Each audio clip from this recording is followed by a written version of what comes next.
और राम मंदिर को लेकर हिंदू ही नहीं बल्कि बाकी धर्म भी खुश नजर आ रहे हैं। उत्तराखंड के मदरसों में श्री राम मंदिर के तहत स्वच्छता अभियान चलाया जाएगा। वहीं धर्म के नाम पर राजनीतिक रोटियां सेकने वालों पर मदरसा बोर्ड के अध्यक्ष मुफ्ती शमुन काजमी ने हमला बोला है। उन्होंने कहा है कि मेरा और मुस्लिम समाज में प्रभु राम का डीएनए बताए। उन्होंने प्रधानमंत्री नरेंद्र मोदी और सीएम धामी सहित सीएम योगी का अभिनंदन किया है। जिनसे खास बातचीत की है हमारे संवाददाता तुषार गुप्ता ने। सुनिए। 22 जनवरी को रामलला अपने मंदिर में विराजमान होने जा रहे हैं और भारत देश की बात की जाए तो तमाम जो जितने भी धर्म है वो एकजुट नज़र आ रहे हैं और साथ साथ उसमें उत्साह देखने को मिल रहा है। हमारे साथ उत्तराखंड मदरसा बोर्ड के अध्यक्ष काजमी साहब जी है। सर, अगर बात की जाए मदरसा बोर्ड की, मुख्यमंत्री पुष्कर सिंह धामी ने ये आदेश दिए थे कि तमाम जो परिषद है उसमें राम मंदिर को लेकर कार्यक्रम किया जाए। मदरसों में किस तरह का कार्यक्रम रखा गया है? नहीं, आज हमने मेववाला में हमारा मदरसा है जिसमें बोर्डिंग भी है और हमने वहाँ सफाई अभियान भी चलाया। वहाँ पूरे एरिया के अंदर और वहाँ के जन भागीदारी हमारे साथ रही, महिलाएं भी रही, पुरुष भी रहे और स्टूडेंट भी रहे। और वहाँ हमने माननीय प्रधानमंत्री और माननीय मुख्यमंत्री श्री पुष्कर सिंह धामी के जो कार्य हैं वो बड़ी भली भांति लोगों में पहुंच रहे हैं। बहुत सारे लोगों ने वहाँ कहा कि हमें इस सरकार में जितना फ़ायदा हुआ है, पिछली सरकारों ने तो हमें डराया और धमकाया है। मैं समझता हूँ कि बगैर खौफ के, बगैर भय के मुस्लिम समाज भी भारतीय जनता पार्टी से जुड़ रहा है। और माननीय आज हमारे मर्यादा पुरुषोत्तम श्री राम, जिनका ये मैं समझता हूँ कि 22 को जो उत्सव है तो उसमें जहाँ हिंदू भाइयों का वो उनके आराध्य हैं, हमारे भी मर्यादा हैं, हमारे भी जो हैं वो पूर्वज हैं। और जैसे मैं ये कह सकता हूँ कि हमारे दूध खून के रिश्ते हैं, हमारे रिश्ते तो एक ही हैं, हमारा डीएनए भी एक ही है। बार बार माननीय सरसंचालक श्री मोहन भागवत जी वो तो हमेशा से एक बात कहते रहे हैं कि हमारे दूध खून के रिश्ते हैं। और इन भावनाओं को आगे बढ़ाने वाली भारतीय जनता पार्टी और उनकी सरकारें हैं कि जिन्होंने बगैर किसी भेदभाव के ये कार्य किए हैं। और तमाम देश ने, पूरे विश्व के लिए हर्ष की बात है कि मर्यादा पुरुषोत्तम श्री राम अपने मंदिर में विराजमान होंगे और जिसकी आस्थाएं हैं वो उसे अंजाम दे रहे हैं। तो मैं समझता हूं कि हमें तो अपने हिंदू भाइयों के साथ मिलजुल करके हम रहते आए हैं और हमें मिलजुल करके रहना चाहिए। और हमारा मदरसा बोर्ड, हमारे मदरसों से जुड़े हुए अध्यापक गण, हमारे मदरसों से जुड़े हुए स्टूडेंट वो बहुत हर्षोल्लास में हैं। और आज भी हमने मेववाला के अंदर जो प्रोग्राम कराया और हमारे सारे मदरसों में परिषद के से रिलेटेड जितने मदरसे हैं, बल्कि उसके अलावा भी जो और मदरसे हैं वो भी हर्षोल्लास के साथ मर्यादा पुरुषोत्तम श्री राम के राम मंदिर बनने से उन्हें कोई भी आपत्ति नहीं है। अब रह जाती है जो लोग राजनीतिक तौर से दुकानदारी कर रहे हैं, मैं ये समझता हूं कि वो अब कामयाब नहीं हो पाएंगे। मुसलमान बिल्कुल उस चीज़ पे जो हमारे सुप्रीम कोर्ट ऑफ इंडिया का, सुप्रीम कोर्ट का जो फैसला था, तो उस वक्त भी लोगों ने, सारे भारत के लोगों ने कहा था, हिंदू और मुसलमानों ने कहा था कि जो भी फैसला आएगा हम उसे मानेंगे।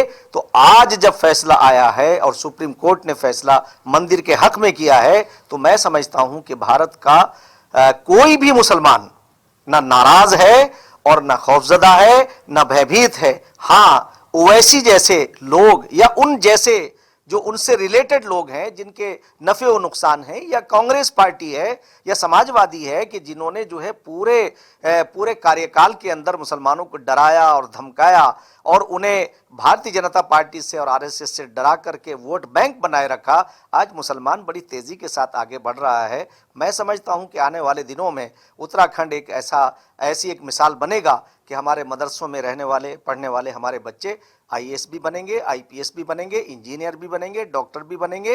वो मुख्य धारा से जुड़ करके राष्ट्र की और प्रदेश की सेवा करेंगे। सर, जैसे आपने बात करी, कुछ लोग नफरत फैलाने की कोशिश कर रहे हैं। All India unite democratic front के जो प्रमुख हैं उन्होंने भी ये बयान दिया है कुछ दिनों पहले कि जो मुसलमान है कृपया 22 जनवरी तक बाहर ना निकले, खतरा है। किस तरह से देखते हैं? नहीं, देखिए, उनकी रोजी रोटी यही है, वो इसी के ऊपर जो है, यानी वो उनकी आइडियल जो है वो कांग्रेस है और वो कांग्रेस से ही निकले हुए लोग हैं। कहीं ना कहीं उन्हीं के वो वोट बैंक रहे हैं और उन्हीं परंपराओं को आगे बढ़ा रहे हैं। मैं नहीं समझता हूँ कि भारत के अंदर यहाँ के हिंदू और मुसलमान एक दूसरे से इतने जुड़े हुए हैं कि वो अलग हो ही नहीं सकते। और जिस तरह से ये खौफ पैदा करके अपनी राजनीतिक रोटियां सेकना चाह रहे हैं, मैं उनसे विनम्र निवेदन करता हूं कि कृपया आप घर से ना निकलो, मगर आप मुसलमानों के अंदर ये खौफ क्यों पैदा कर रहे हैं? ऐसा आपको नहीं करना चाहिए। मैं जोरदार अंदाज में उनका खंडन करता हूं, उनकी निंदा करता हूं कि आपको मुसलमानों के हाल पे छोड़ दीजिए। अब ये मुसलमान भी आज मुख्य धारा से जुड़ रहा है, उसे किसी भी योजना के अंदर, आज भी हमने मदरसों के अंदर हमने एक नौजवान उठा, हमने उससे पूछा कि क्या कहीं योजनाओं में कहीं कोई भेदभाव हुआ है? उसने कहा मेरी माँ जो आज जिंदा है वो आयुष्मान की वजह से है। मैं प्रधानमंत्री का धन्यवाद करता हूं कि प्रधानमंत्री जी ने आयुष्मान योजना ला करके तमाम गरीबों को, वंचितों को, पसमानदा लोगों को उन्हें जीने का अधिकार दिया है, वो भी जीवन यापन कर रहे हैं। तो इसलिए मैं कहना चाहता हूं आपके माध्यम से उन तमाम तथाकथित मुस्लिम लीडर्स से कि आप मुसलमानों को उनके हाल पे छोड़ दीजिए। आज मर्यादा पुरुषोत्तम श्री राम हमारी धरोहर हैं, इस देश की धरोहर हैं। और मर्यादा पुरुषोत्तम श्री राम एक राजा का बेटा होते हुए उन्होंने वो मर्यादाएं स्थापित की हैं कि राजपाट छोड़ दिया और अपने बाप, अपने पिता की आज्ञा के लिए।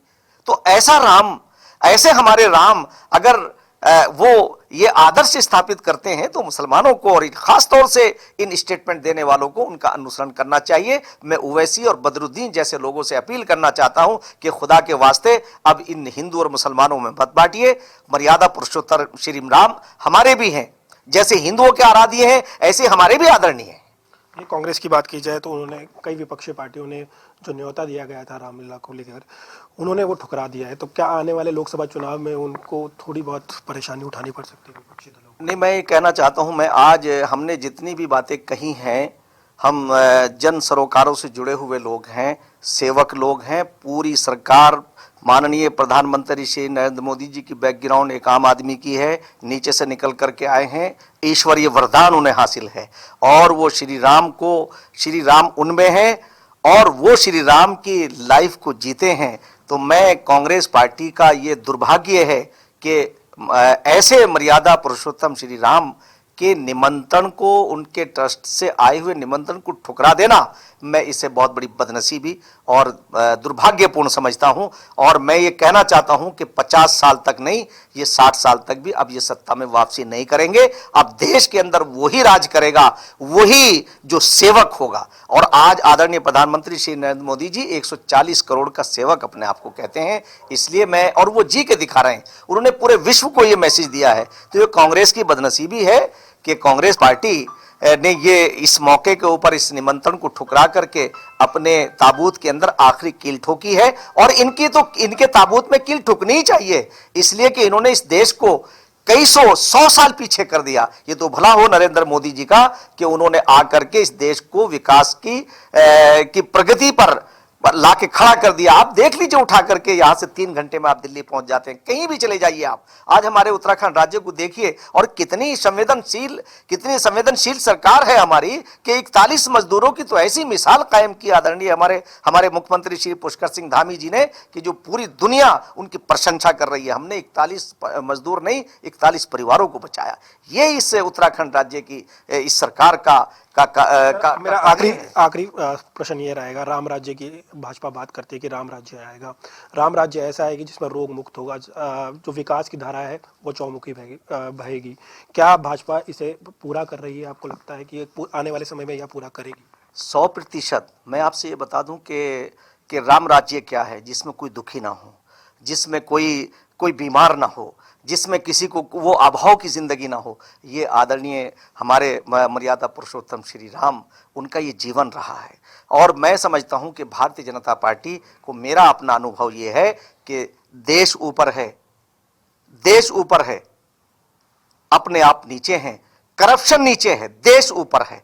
और अगर इन पूरे 10 सालों में ये कहा जा सकता है कि करप्शन फ्री सरकार, जहां जहां भारतीय जनता पार्टी की सरकारें हैं, वो सेवा के तौर से अपने आप को सेवक, यानी वो प्राइम मिनिस्टर या मुख्यमंत्री नहीं, बल्कि सेवक समझ करके वो जनता की सेवा कर रहे हैं। मैं ये दावे के साथ कह सकता हूं कि राम राज्य की झलक है ये। और मैं पूर्ण रूप से ये बात कह सकता हूं कि आदरणीय प्रधानमंत्री श्री नरेंद्र मोदी जी यहाँ वही आदर्श स्थापित करेंगे जो मर्यादा पुरुषोत्तम श्री राम के थे। तो ये थे मदरसा बोर्ड के शाहबुन काज़मी जी, जिनका कहना है कि मदरसों में स्वच्छता अभियान चलाया जा रहा है 22 जनवरी के तहत, और साथ साथ सभी धर्मों के लोग एकजुट होकर राम लला के जो प्रतिष्ठान होने वाला है उसके लिए एक उत्साह में नजर आ रहे हैं।